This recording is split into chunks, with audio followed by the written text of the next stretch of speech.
أشهد أن لا إله إلا الله وحده لا شريك له وأشهد أن محمدا عبده ورسوله قال الله تعالى يا أيها الذين آمنوا اتقوا الله حق تقاته ولا تموتن إلا وأنتم مسلمون أما بعد.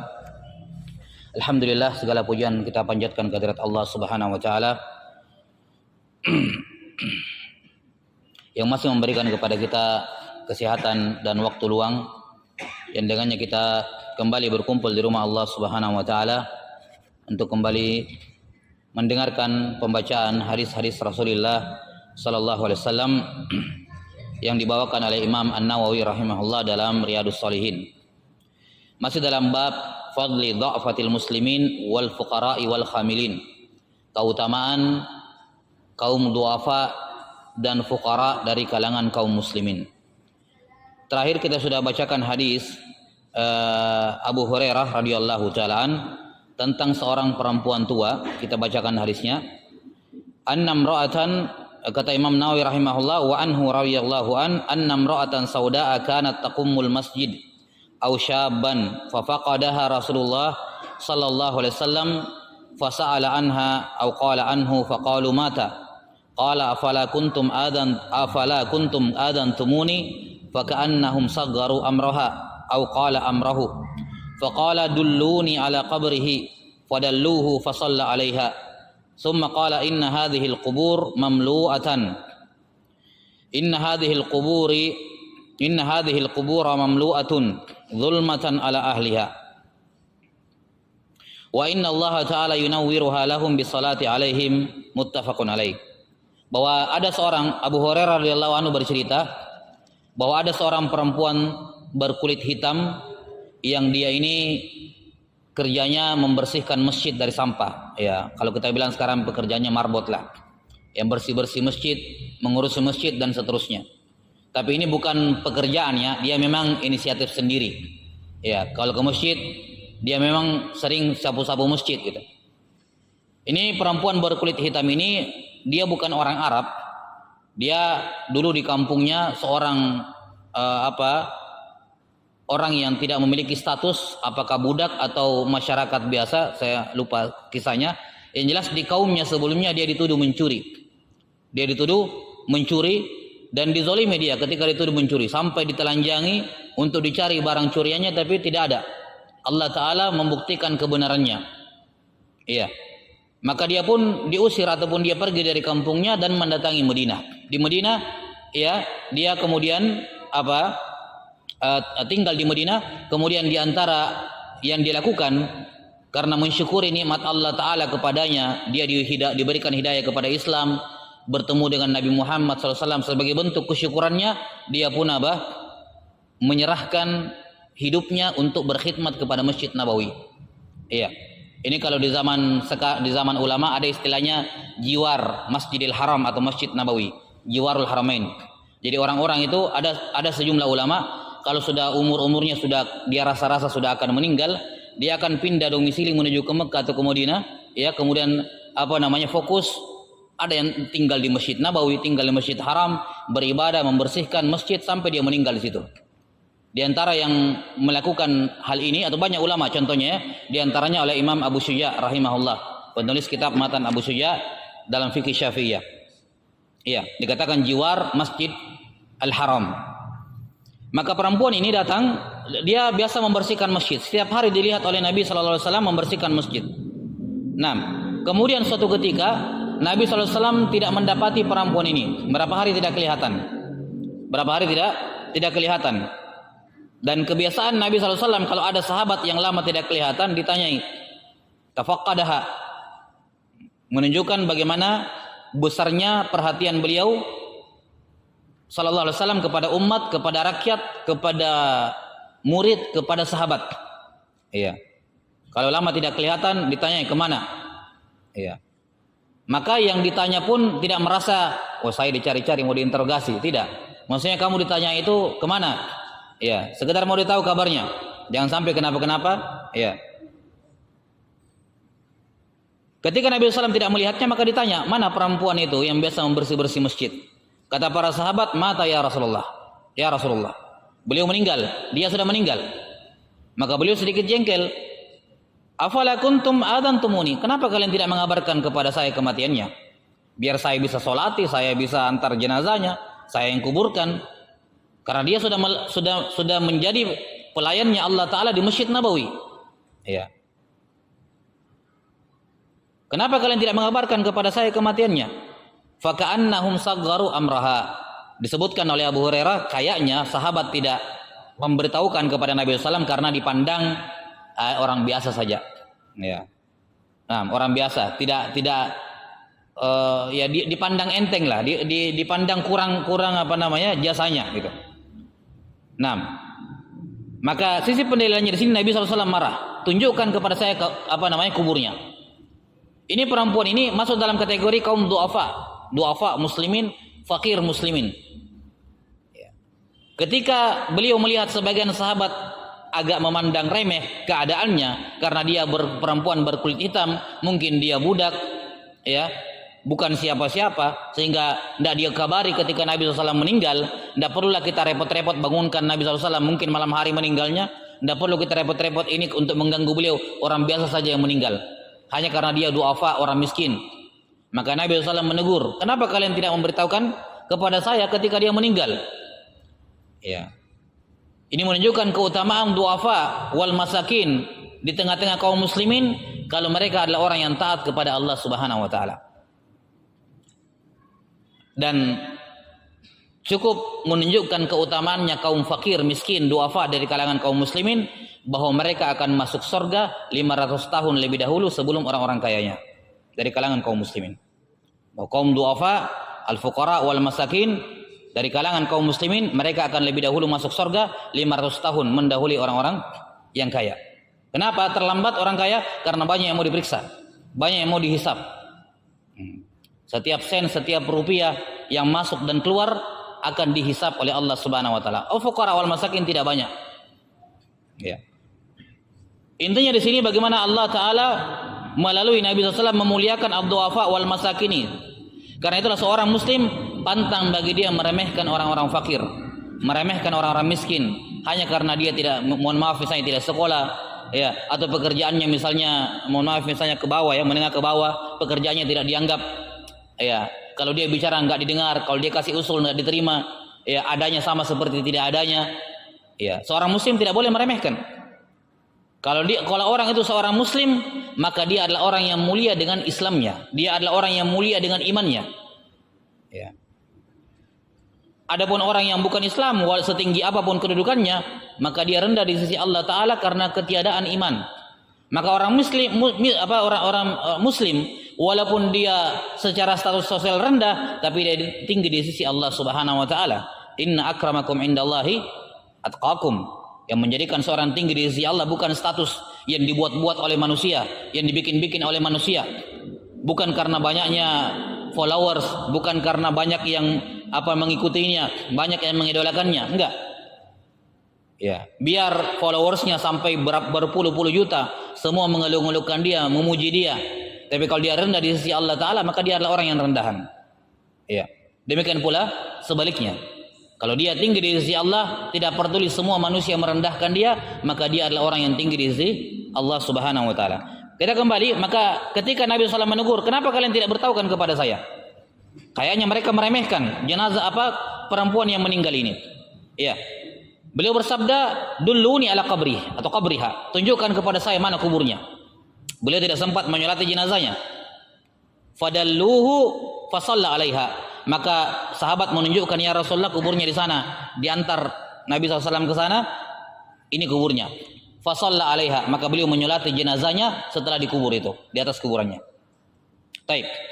Hadis ini menunjukkan, sudah kita sebutkan ya, keutamaan al-fuqara wal masakin, kaum duafa di tengah kaum muslimin, kalau mereka punya iman dan takwa kepada Allah. Dan ini perbuatan amalannya sahabiah ini bukan main-main, membersihkan Masjid Nabawi. Iya. Ini bukan amalan yang sepele.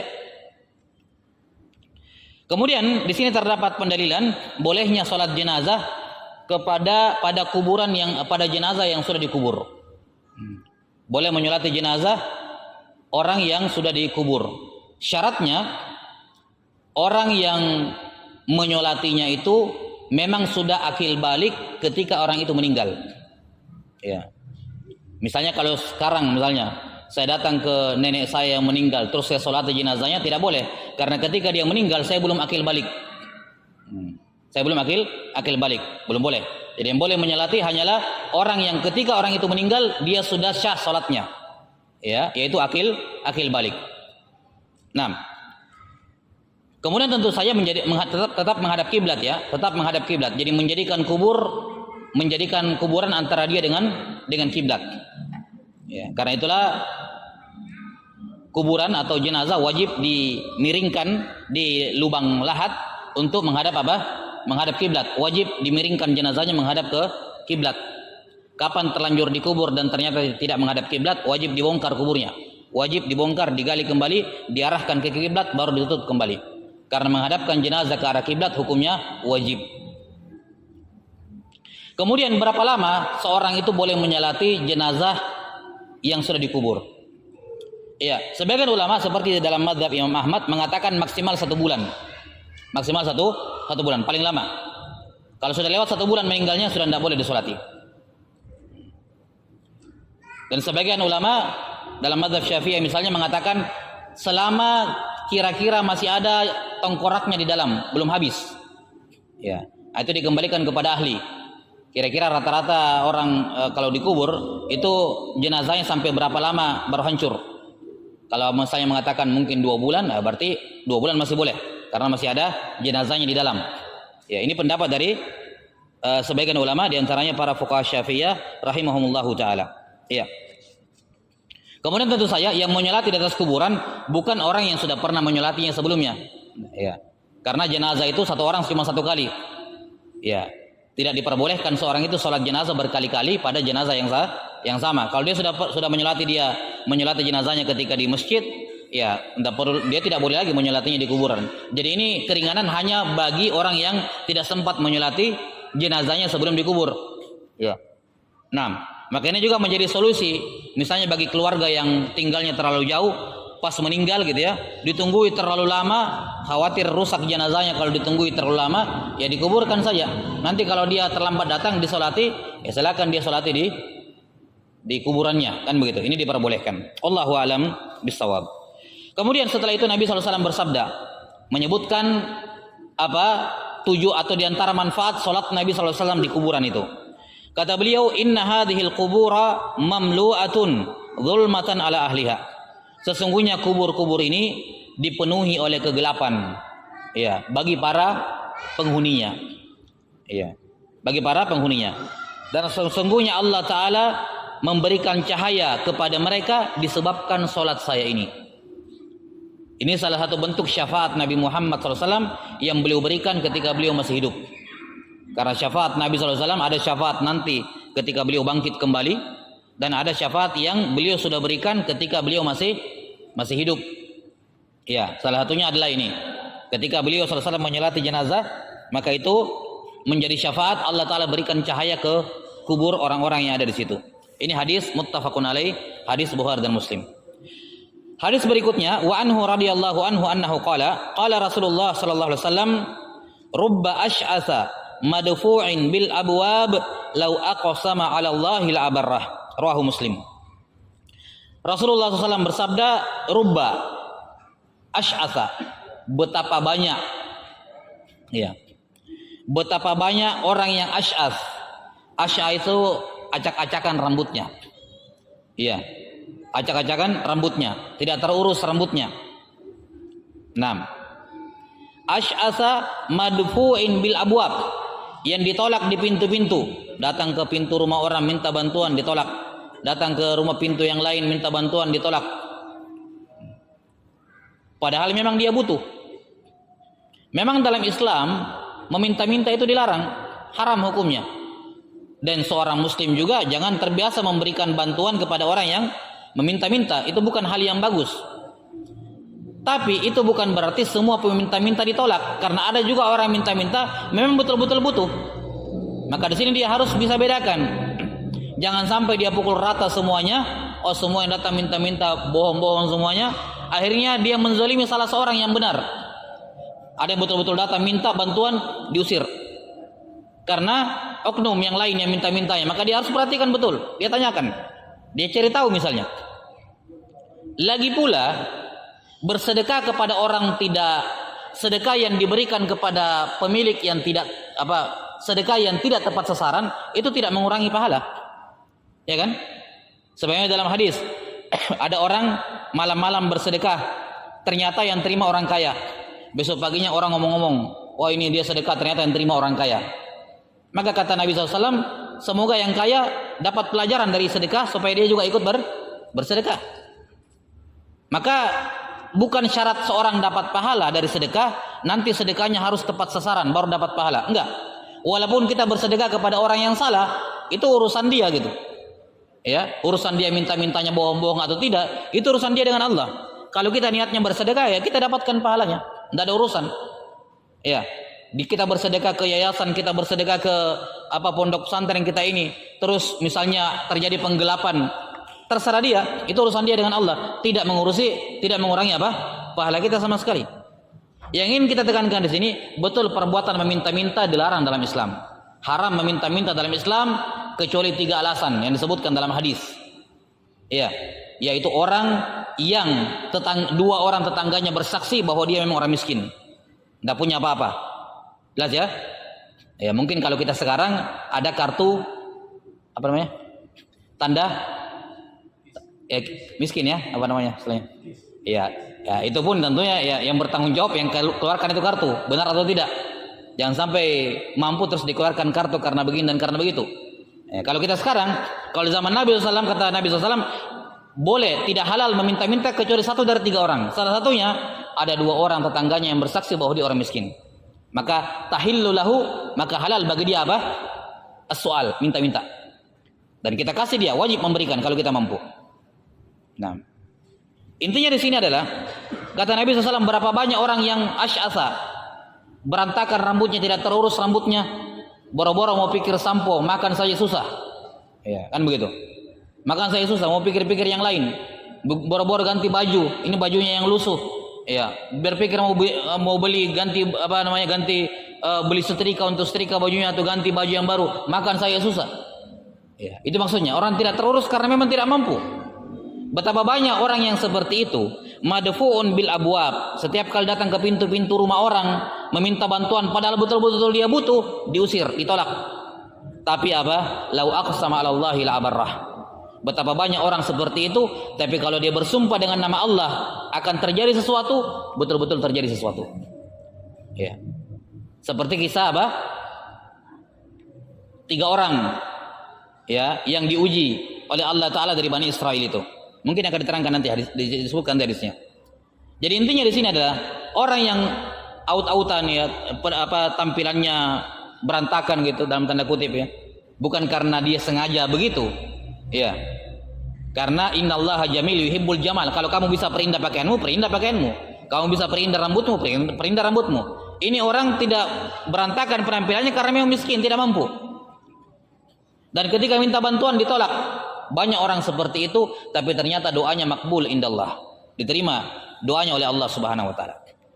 Dia mengatakan, demi Allah ya akan terjadi seperti ini. Allah betul kabulkan sumpahnya. Ya. Banyak orang seperti itu kata Nabi SAW. Rubba, banyak sekali.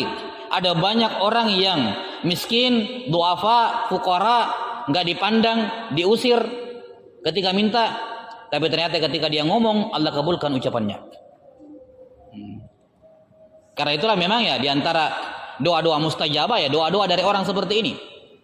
Ya, merupakan hal yang bagus. Habis bersedekah, tolong doakan saya atau dia mendoakan kita. Ya, semoga diberkahi, semoga diaminkan saja doanya. Ya. Jangan kemudian berpikir macam-macam. Gak usah doakan saja kamu butuh uang. Nggak usah. Ya, jangan ngomong seperti itu. Doa mereka itu banyak, doa-doa mereka yang dikabulkan oleh Allah Subhanahu wa taala.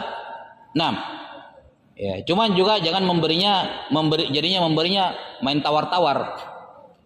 Ya, mau kasih sumbangan, ya saya mau kasih, tapi apa doamu dulu? Nah, kalau doamu cuman ini, ya, saya kasih 10.000 saja. Ya, bukan begitu juga. Ya. Nah, jadi seorang bersedekah ya bersedekah saja. diharapkan dengan sedekah tersebut orang tersebut mendoakan dirinya dengan kebaikan. Dan betapa banyak orang-orang miskin seperti ini yang dikabulkan doanya oleh Allah Subhanahu wa taala. Dan kalau dia dizolimi, diusir dari rumah, diusir dari pintu-pintu kaum muslimin, padahal dia betul-betul butuh bantuan, kemudian diusir dan dia berdoa, ini bisa termasuk orang yang terzalimi. Dan ini juga doanya dikabulkan oleh Allah Subhanahu wa taala. Jadi intinya adalah seorang muslim mengambil jalan pertengahan. Sebagaimana kalau dia bersedekah jangan terlalu royal ya, habiskan semuanya. Allah taala mengingatkan dalam Al-Qur'an. Ya. Kalau bersedekah juga jangan over sampai meninggalkan keturunannya miskin dan seterusnya. Kecuali kalau tawakalmu sekuat Abu Bakar dan Umar. Oke lah. Abu Bakar kan bersedekah, ya Allah, ya Rasulullah, semua nih harta saya. Apa yang kamu sisakan untuk anakmu dan istrimu? Saya tinggalkan untuk mereka Allah. Nah, ya kalau tidak dilarang juga, kalau ada yang melakukan seperti itu silakan, tapi tanggung sendiri resikonya. Ya jelas ya. Karena orang yang bertawakal dengan tawakal yang kuat mampu melakukan seperti itu. Dan Allah mengatakan wa may yatawakkal 'alallahi fahuwa hasbuh. Siapa yang bertawakal kepada Allah, Allah yang akan mencukupinya. Karena itulah tidak pernah seumur hidup Abu Bakar ada riwayat beliau pernah minta bantuan kepada siapapun. Enggak pernah. Iya. Wa ma li ahadin indahu min ni'matin tujza. Dan dia Abu Bakar As-Siddiq tidak pernah berutang budi kepada siapapun sehingga dia harus membalas. Padahal sudah habis hartanya disedekahkan. Karena Allah yang mencukupi orang-orang yang bertawakal. Allah Ta'ala yang memberikan kecukupan kepada orang-orang yang bertawakal. Jadi intinya sebagaimana bersedekah bagi orang yang tawakalnya masih naik turun, jangan semuanya, tapi jangan juga terlalu pelit. Ya, maka demikian pula ketika memandang orang miskin dengan banyaknya oknum-oknum, ya, peminta-minta yang tidak jelas itu, jangan juga kemudian bersikap antipati kepada semuanya. Oh semuanya yang datang minta-minta tidak ada yang beres, enggak usah dikasih. Jangan sampai ada 1-2 orang yang benar yang betul-betul butuh. Ya, tapi jangan juga semuanya dikasih karena memang jelas ada oknum yang menipu di situ. Maka berada di pertengahan. Ya, wa khairul umuri awsatuha. Sebaik-baik perkara adalah yang pertengahan. Kemudian hadis yang berikutnya, wa an Usamah radhiyallahu anhu anin Nabi sallallahu alaihi wasallam annahu qala qumtu ala babil jannah fa idza ammatu man dakhalaha al masakin wa ashabul jiddi al mahbusun ghaira anna ashabin nar qad umira bihim ila nar wa kuntu ala babin nar fa idza ammatu man dakhalaha an nisa muttafaqun alaih. Dari Usamah bin Zaid radhiyallahu anhu, beliau berkata, dari Nabi sallallahu alaihi wasallam beliau bersabda, saya berdiri di depan pintu surga. Saya berdiri di depan pintu surga. Ini kelihatannya mimpi. Ini kelihatannya apa? Kelihatannya mimpi. Dan mimpi Nabi itu wahyu, artinya betul-betul terjadi. Saya berdiri di depan pintu surga. Dan ternyata saya lihat kebanyakan yang masuk itu orang-orang miskin. Ya. Kebanyakan orang-orang yang masuk surga adalah al-masakin. Wa ashabul jiddi mahbusun. Sementara orang-orang yang kaya tertahan, tidak masuk surga dulu, terlambat. Dijelaskan dalam riwayat Muslim yang lain, mereka tertahan 500 tahun. 500 tahun di akhirat ya, bukan 500 tahun di dunia. Ya, dan 1 hari di akhirat setara dengan 1000 tahun di dunia. Iya. Nah, jadi tertahan 500 tahun dengan perhitungan waktu di akhirat. Ya, menunjukkan ini jeda waktu yang sangat lama.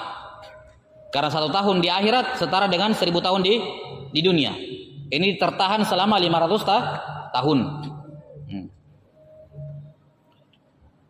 Kata beliau, saya berdiri di depan pintu surga. Ketika saya lihat orang-orang yang masuk kok kebanyakannya orang-orang miskin. Sementara yang kaya tertahan, tidak masuk dulu ke dalam surga. Nah, dan ini tentu saja sebagai dalam tanda kutip kata bahasa sebagian ulama adalah iqab. Terkadang Allah memberikan hukuman kepada pelaku tauhid, kepada ahlu tauhid dengan cara dia dibuat terlambat masuk surga. Misalnya orang yang menunda-nunda datang ke masjid. Sudah azan, tunggu-tunggu qomat dulu. Sudah azan, tunggu-tunggu mau khutbah kedua. baru datang. Ya. Orang yang terlambat mendatangi masjid, dia juga akan dibuat terlambat masuk surga, walaupun pada akhirnya masuk surga, tapi terlambat. Itu hukuman bagi dia. Itu hukuman bagi dia, walaupun masuk surga, dia tidak ke neraka, enggak masuk neraka. Dia masuk surga awal kali, tapi terlambat. Gara-gara apa? Dia melakukan amalan yang membuat dia terlambat masuk surga. Nah, salah satu amalan itu adalah panjangnya hisab, banyaknya hisab terhadap harta, yang membuatnya dia terlambat masuk ke dalam surga. Makanya dikatakan washabul jiddi mahbusun, orang-orang kaya tertahan dulu, tidak masuk ke dalam surga. Kemudian di sisi lain, penghuni neraka sudah disuruh untuk masuk ke dalam neraka. Maka saya pun berdiri di depan pintu neraka, kata Nabi SAW, saya berdiri di depan pintu neraka, fa idza ammatu man dakhalahan nisa. Ternyata kebanyakan yang masuk dalam neraka adalah perempuan. Ternyata kebanyakan yang masuk dalam neraka itu adalah perempuan. Taib. Ini hadis menunjukkan keutamaan kaum duafa, fuqara wal masakin. Kabar gembira bagi mereka. Ya di dunia tidak dilarang orang kaya. Silakan. Asalkan tahu hak-haknya dan kewajibannya. Tapi mereka yang diuji dengan kemiskinan oleh Allah Ta'ala di dunia, diuji dengan kecukupan, dia butuhnya 10 dapat 10, tidak lebih. Tiba gilirannya dapat 15, tiba-tiba kebutuhannya jadi 15 juga. Iya. Tiba-tiba ada yang sakit keluarganya, kadang dapat rezeki lebih, ternyata kebutuhannya juga membengkak. Iya. Nah, diuji oleh Allah Ta'ala dengan kecukupan atau dengan kekurangan. Maka diberikan kabar gembira oleh Allah Subhanahu wa Ta'ala bahwa kalau dia bersabar, maka kesabaran itu akan berbuah manis pada akhirnya. Ya, dia akan mendahului dan melewati rombongan orang-orang kaya tersebut masuk ke dalam surga dalam keadaan mereka memandangi orang miskin tersebut melewati mereka. Maka sekali lagi jangan meremehkan orang-orang miskin. Kalau dia orang bertakwa kepada Allah, rajin ibadah, rajin ini, rajin itu, dia orang miskin, tidak dipandang di tengah masyarakat, jangan remehkan. Ya. Nah, karena mereka memiliki kedudukan yang tinggi di sisi Allah kalau mereka bertakwa kepada Allah Subhanahu wa Ta'ala. Kemudian disebutkan di sini, saya berdiri di depan pintu neraka, ternyata yang kebanyakan yang masuk adalah perempuan. Ini bukan menunjukkan bahwa yang masuk neraka laki-laki itu sedikit. Ya, banyak juga. Makanya dalam hadis yang lain disebutkan, saya melihat ke dalam neraka, ternyata kebanyakan penghuninya adalah perempuan. Saya melihat ke dalam neraka, ternyata kebanyakan penghuninya adalah perempuan. Dan di hadis yang lain dikatakan, saya melihat ke dalam surga, ternyata kebanyakan penghuninya juga perempuan. Jadi dikatakan kebanyakan penghuni neraka perempuan, dan kebanyakan penghuni surga juga perempuan. Bagaimana menyikapi dua hadis ini? Para ulama mengompromikan, memadukan dua hadis ini dengan mengatakan, memang di surga, di neraka kebanyakan penghuninya perempuan. Kenapa? Karena memang jumlah perempuan di akhir zaman banyak sekali, 1:50 dalam riwayat disebutkan. Ya, 50 perempuan, 1 laki-laki. Karena saking banyaknya jumlah perempuan, maka ya di neraka dia juga paling banyak, di surga juga dia paling banyak. Nah, gitu. Ini salah satu taujih atau kompromi yang disebutkan oleh para ulama. Dan sebagian ulama lain mengatakan, maksudnya kebanyakan perempuan atau kebanyakan penghuni surga adalah perempuan, yakni ditambah dengan bidadari. Karena jelas bidadari jenis kelaminnya perempuan gitu. Jelas ya? Nah, sebagian berpendapat juga seperti itu. Wallahu taala alam bissawab. Iya, ini selesai satu hadis terakhir. Ini satu hadis lagi terkait dengan bab ini, cuman harusnya lumayan 1 halaman full ini. Kita bacakan dulu sedikit-sedikit ya. Karena satu pertemuan juga tidak akan cukup ini. Sampai pertemuan berikutnya kayaknya juga tidak selesai. Kita lihat saja. Qala rahimahullah wa an Abi Hurairah radhiyallahu an. Ini hadis terakhir dalam bab ini. Dari Abu Hurairah radhiyallahu anhu dari Nabi sallallahu alaihi wasallam, Nabi sallallahu alaihi wasallam annahu qala lam yatakallam fil mahdi illa salasah. Tidak ada anak bayi yang berbicara kecuali 3 orang. Jadi jelas ini adalah karomah para wali. Karena 3 orang yang disebutkan di sini, 2-nya wali, 1-nya nabi. Jadi tidak ada seorang pun seumur-umur sejarahnya manusia dari awal zaman sampai akhir zaman, tidak ada itu bayi yang bisa bicara. Tidak ada kecuali 3 orang dalam sejarah manusia. Hanya ada 3 bayi yang bisa berbicara. Satu seorang nabi, 2-nya wali Allah. Baik. Lam yatakallam fil mahdi illa salasa. Tidak ada anak bayi yang bisa berbicara kecuali 3 orang. Yang pertama Isa bin Maryam. Kisahnya dituangkan dalam Al-Quran. Jelas. Ya. Yang pertama Isa ibnu Maryam. Beliau seorang nabi. Ini sifatnya mukjizat atau alamatun nubuwah. Orang yang kedua Sahibu Juraij. Bayi yang lahir, ini bayi hasil perzinahan yang dituduh ya bahwa si Juraij ahli ibadah itu anaknya itu bapaknya, padahal bukan. Kisahnya nanti akan diterangkan oleh Nabi sallallahu alaihi wasallam, dibacakan. Ya. Jadi dia anak seorang pezina, ya, tapi anak ini kemudian dikatakan dia ini anaknya si fulan yang ahli ibadah untuk memfitnah si ahli ibadah. Ya. Maka si ahli ibadah ini menyuruh si bayi ini bicara, dipencet pusarnya, kemudian ditanya, "Siapa bapakmu?" Nah, dia bilang, "Bapak saya penggembala kambing." Ini bayi yang kedua. Dan bayi yang ketiga akan disebutkan nanti tentang seorang di kisah Ashabul Ukhdud. Ya, Ashab al-Ukhdud. Tentang raja zalim kafir yang ketika semua rakyatnya masuk Islam, beragama Islam, semua dipaksa untuk kafir kembali, kalau tidak dibuang ke Ukhdud yang tersebut dalam Al-Quran. Qutila ashabul Ukhdud, celakalah ashabul Ukhdud, yakni parit diisi kayu bakar sampai menyala, kemudian semua orang yang tidak mau kembali ke agamanya dilempar turun. Ya. Sampai tiba seorang perempuan yang menggendong bayinya. Kalau dia tidak mau memeluk agama, kembali kepada agama musyriknya, akan didorong jatuh ke api. Dia tidak mengkhawatirkan dirinya, dia kasihani anaknya. Ya. Ketika di detik-detik terakhir dia mau jatuh, dia sempat berbuah pikiran, karena kasihan sama anaknya. Kemudian anaknya berbicara, "Wahai ibuku, usbuti. Tetaplah di atas kebenaran, fa innaki alal haq." Kamu di atas kebenaran. Maka dia pun bersama bayinya lompat ke dalam api tersebut sampai meninggal. Nah, ini 3 orang yang berbicara di waktu bayi. Satu yang pertama itu sifatnya mukjizat Nabi Isa alaihissalam, 2 yang lainnya bentuknya karamah, dari karamah aulia, karamah para wali. Iya. Adapun tentang Isa bin Maryam alaihissalam dituangkan dalam Al-Qur'anul Karim ya. Kisahnya jelas bagaimana Maryam alaihissalam, ibunya Nabi Isa, kemudian dianugerahi oleh Allah Taala untuk mengandung Isa ibn Maryam. 6. Datang Jibril kepada Maryam memberikan kabar gembira. Ya. Ubasyiruki gulaman zakiyya. Saya memberikan kabar gembira kepada kamu dengan anak yang suci.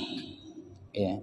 6. Anna yakunu li waladun walam yamsasni bashar walam aku bagiya. Kata Maryam alaihissalam, bagaimana mungkin saya punya anak? Tidak pernah seorang pun laki-laki menyentuh saya, dan saya juga bukan seorang pezina. Bagaimana mungkin? Iya. Maka Jibril mengatakan apa? Kadzaliki qala rabbuki huwa alayya hayyin. Demikianlah firman Tuhanmu, Allah mengatakan itu mudah bagi saya. Mudah bagi saya. Nah, maka alhasil Maryam alaihissalam mengandung. Iya. Mengandung, setelah mengandung lama 9 bulan melahirkan sendirian. Ya. Enggak ada siapa-siapa yang bersamanya. Kemudian setelah melahirkan muncul masalah. Gimana caranya saya mau bilang sama orang ini anak saya? Ketika dibawa kepada kaumnya, sudah muncul tudingan-tudingan dari orang-orang Yahudi. Ya, kenapa kamu berbuat seperti itu? Ya, ya ukhta Harun, ma kana abuki imra'ata sau wa ma kanat ummuki baghiya. Wahai saudarinya Harun, bapakmu itu bukan orang jelek dan ibumu juga bukan pezina. Maka beliau pun menunjuk kepada Nabi Isa, kemudian Nabi Isa berbicara menjawab tuduhan mereka. Baik, insyaallah taala kita lanjutkan pada pertemuan berikutnya. Naktabi hadzal qadar, sallallahu ala nabiyyina Muhammadin wa ala alihi wa sahbihi wasallam. Walhamdulillahirabbil alamin. Assalamualaikum warahmatullahi wabarakatuh.